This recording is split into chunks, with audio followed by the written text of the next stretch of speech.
Mardi 24 septembre, bonjour à toutes et à tous, bienvenue sur votre chaîne d'information régionale. Voici le journal préparé par la rédaction.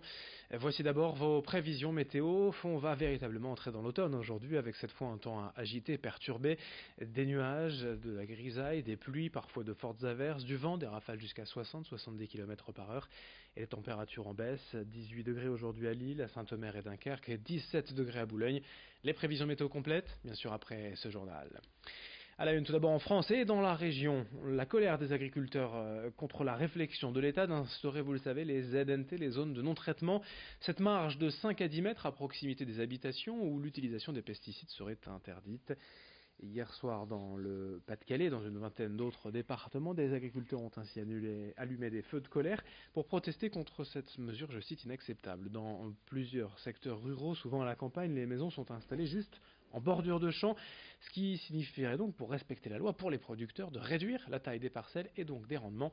Géry Jouot de Fer est allé à la rencontre d'un agriculteur de la région. On écoute son sentiment. Si on a envie de changer les choses, il faut déjà faire une chose, il faut consommer local.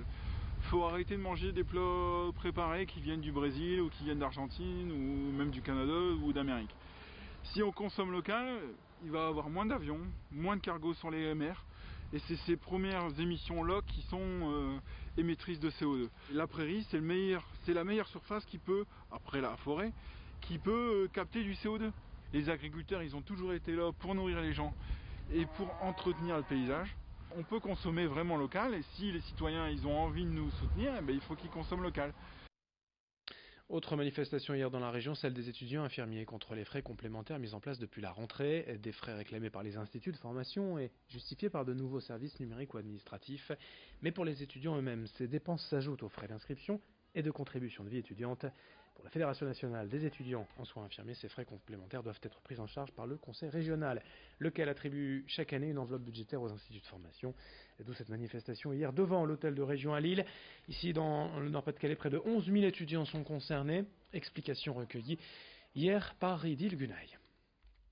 Par rapport aux frais complémentaires, normalement, tout étudiant de l'enseignement supérieur public doit payer 170 € de frais d'inscription et 80 € de CVEC. Sauf qu'aujourd'hui, les IFSI, pour pallier au manque de budget alloué à ces instituts, demandent aux étudiants de payer des frais complémentaires, appelés frais de Wi-Fi, frais administratifs, etc. Sur la région Hauts-de-France, c'est une moyenne de 477 000 € qui est payée par les étudiants infirmiers de façon indue. Par étudiant, ça peut aller de 100 € jusqu'à 240 € illégalement, qui est payé illégalement. En bref, également dans cette édition, une journée de grève en ce mardi à la SNCF. La CGT Cheminot et Sudrail appellent à cesser le travail contre le projet du gouvernement d'uniformiser les régimes de retraite. Dans les Hauts-de-France, les prévisions de trafic sont de 3 TER sur 4 et 4 TGV sur 5 en circulation. Pas de souci pour les Eurostars, Thalys et trains internationaux. Comme d'habitude, toutes les infos en direct en temps réel sur les plateformes web de la SNCF. Justement, la SNCF et les cheminots, on en parle encore avec la convention TER de la région Hauts-de-France, en passe d'être enfin signée.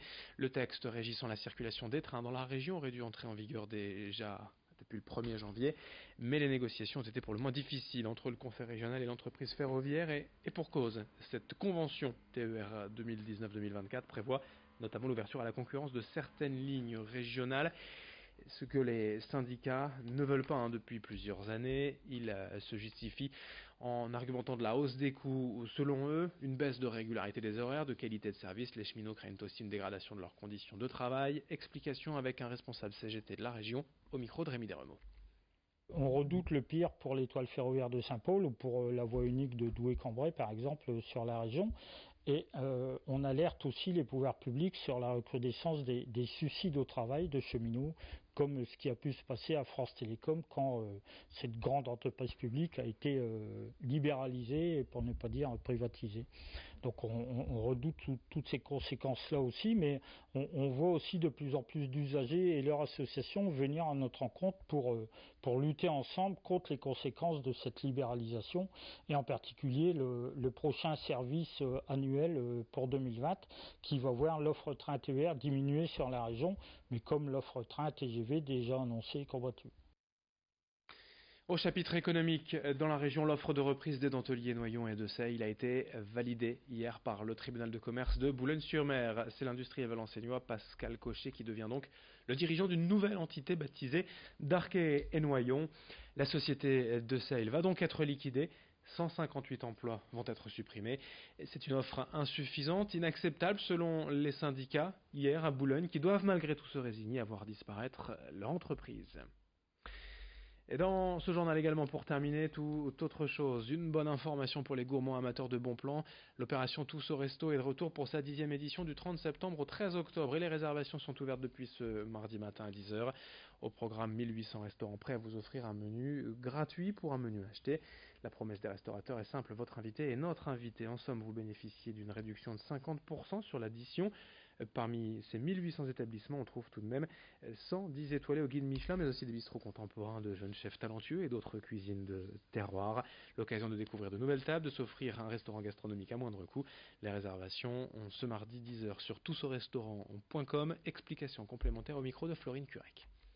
Je trouvais ça bien d'ouvrir nos tables à tout le monde et comme je le disais tout à l'heure, à des clients qui ne pourraient pas forcément se payer nos tables à un certain moment et de faire voir que la restauration c'est quand même un métier de générosité. Il y a des gens forcément qui ont peut-être un peu moins de moyens et qui voilà, pendant cette période se disent allez, on se fait plaisir, on va en profiter, on a la possibilité d'avoir accès à des restaurants qu'on ne pourrait pas habituellement. Donc c'est pour ça je pense qu'il faut en prendre encore plus soin et voilà, ils sont aussi importants que quelqu'un qui pourrait s'en payer tous les jours, quoi. Rendez-vous sur tousaurestaurant.com pour réserver une bonne table. Pour terminer juste ce journal, l'info peut-être principale, la grève à la SNCF et des perturbations de trafic. Notez 3 TER sur 5 et 4 TGV sur 5 en circulation aujourd'hui. Toutes les infos bien sûr sur les plateformes web de la SNCF. Et puis notez également vos prévisions météo, on en reparle dans un instant, rapidement. Un temps perturbé et agité aujourd'hui, des nuages, de la pluie et du vent, des températures en baisse. Restez avec nous dans un instant. Un point complet sur vos prévisions météo en ce mardi 24 septembre. Très bonne journée à toutes et à tous.